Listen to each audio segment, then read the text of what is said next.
Naka one night stand nako. Ang usa ka Maxim Rider. Maayong adlaw kanimo DJ Sam ug sa imuhang libuan ka mga viewers ug followers. Tawagan na lang ko sa pangalang Joy. 30 anyos ko og tubong Cebu. Lumad ko sa Cebu DJ Sam. Sugdan nato ang akong istorya nga nahitabo ni adtong October 2025.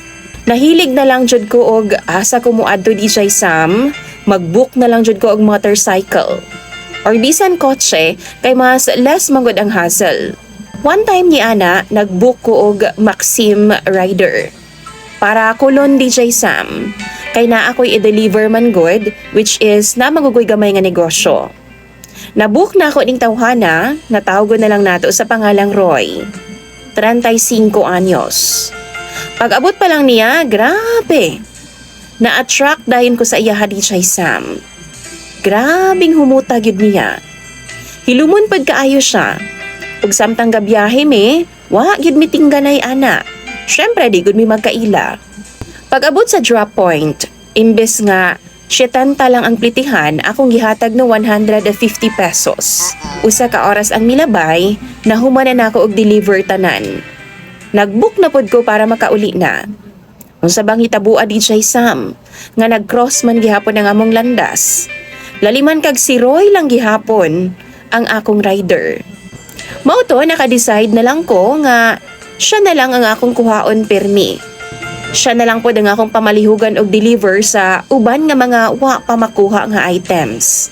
Tanaw man gud nako masaligan pud siya nga tao.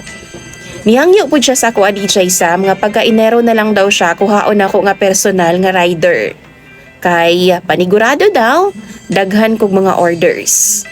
Niabot ang Enero. Ako ang una nga ni contact sa iya DJ Sam. Daghan man gud kay kog mga deliveries ni adtong nga time. Tapos mga COD tanan. Wa gyud siya balibad.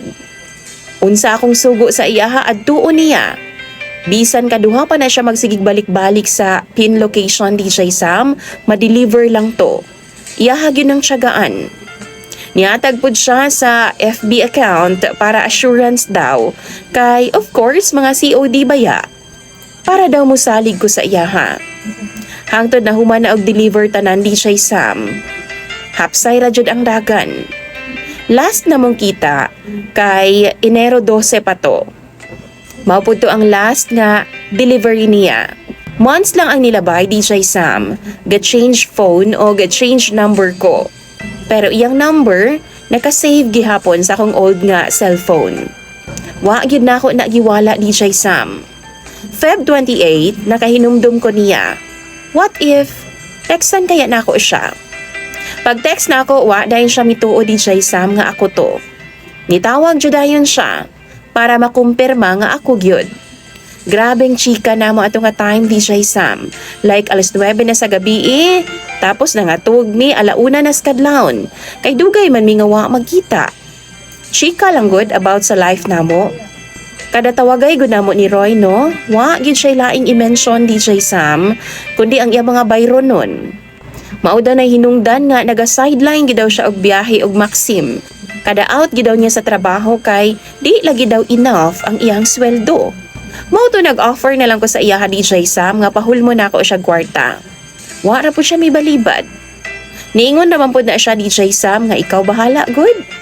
Nag-send dayon ko sa iya og 1,500 pesos kay naluoy lagi ko.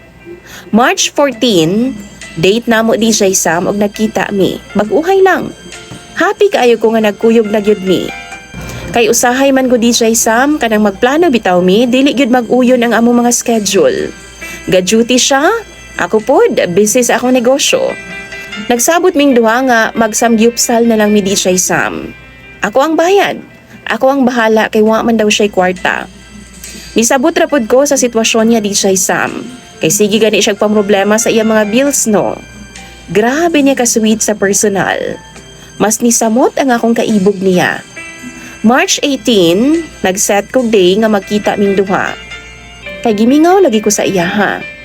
Unya, naapod ko'y tuyo sa colon DJ Sam, kay naa ko'y orders nga gidawat. And that day, naagyoy na hitabo namo. Wa gyud si Piata. Of course, ako ang nagbayad sa among pagkaon, sa expenses na mo tanan. Ako ang bahala. At first, okay raman jud unta sa ako Wa na ko nagamind pa sa kwarta nga akong gisend niya ug sa among mga expenses sa kaon. Pero, niingon man gud siya DJ Sam. Pagpadung nabitaw namo pa uli, ingon pa siya. Siya daw ang mo-deliver atong 2 ka bag-ong orders daw nako. Kay need daw niya og kwarta. Need daw siya og 3,000 pesos DJ Sam. Tapos sakto pud to nga ang items kung mabayra na 3,300 pesos. Tungod ni adto no sa iyang gipanulti, nakapangutan na gud ko ay. Mao ba di ay siguro ni ang rason nganong nakipag-close siya sa ako Kay iyang hisgot permino iyang mga bayro nun. Puros siya kwarta. Mura magnamugnaw na hinuon ko sa iya DJ Sam. Kaya nga akong pagkailan niya before, murag lahi naman karon. Galibog na hinuon ko.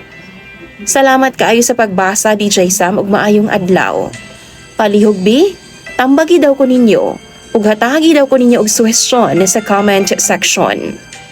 Imong sender DJ Sam ug follower, Joy.